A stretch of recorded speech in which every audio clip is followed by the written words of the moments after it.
Ito na ang inaabangan mong Can't Buy Me Love, Episode 49.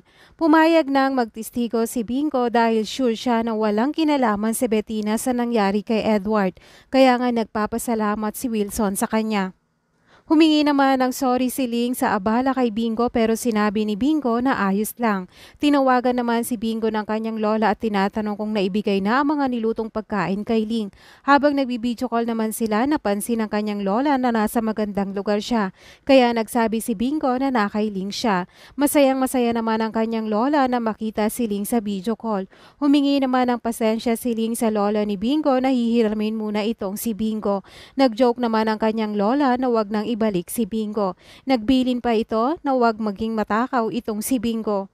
Nag-aalala naman si Bingo na hindi kumakain itong si Ling. Sinabi naman ni Ling na wala siyang ganang kumain dahil sa mga problema. Kaya nasabi naman ni Bingo na sobrang sakit sa bangs. Umaasa naman itong si Ling na magiging maayos din ang lahat lalo na titistigo itong si Bingo.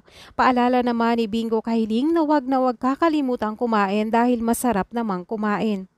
Samantala, sinabi naman ni Gina kay Cindy na malakas ang ebidensya dahil nakita ang kuko ni Bettina. Nasabi naman ni Gina na dapat ay siguradong malinis itong si Bingo at walang makitang butas sa kanya, lalo na't siya ang titistigo.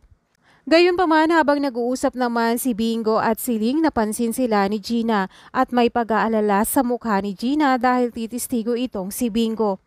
Gayunpaman, nakipagkita naman si Gina sa imbestigador at sinabi nito na hindi pagkabagok ang dahilan ng pagkawala ni Edward.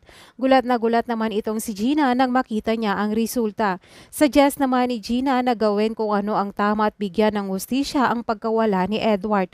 Tugon naman ni Regan na malulubog ang anak ni Wilson kapag yun ang ginawa niya. Pero itong si Gina ay gustong-gustong maparusahan si Bettina kahit hindi naman siya ang may kagagawan.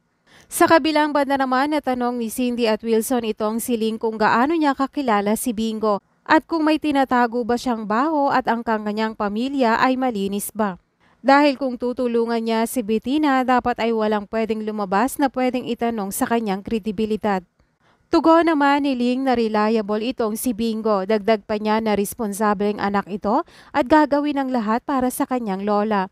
Natanong naman kung nasaan ang kanyang ina. Tugon naman ni Ling na hindi niya alam kung wala na ba ito. Pagtatanong naman ni Wilson na dapat ba siyang pagkatiwalaan.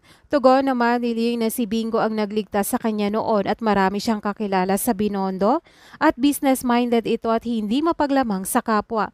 Dagdag pa niya na madiskarte itong si Bingo, hardworking at gagawin ang lahat para sa kanyang pamilya. Dagdag pa niya na handang tumulong itong si Bingo at mabait na tao. Tugon naman ni Cindy na lahat ng tao ay mabait pero pagtatanggol naman ni Ling na mabuting tao itong si Bingo. Habang nag-uusap naman sila, nag-text itong si Bingo kay Ling at sinabi ni Bingo na balitaan siya tungkol kay Bettina. At siya nagtatapos ang episode 49 ng Can't Buy Me Love.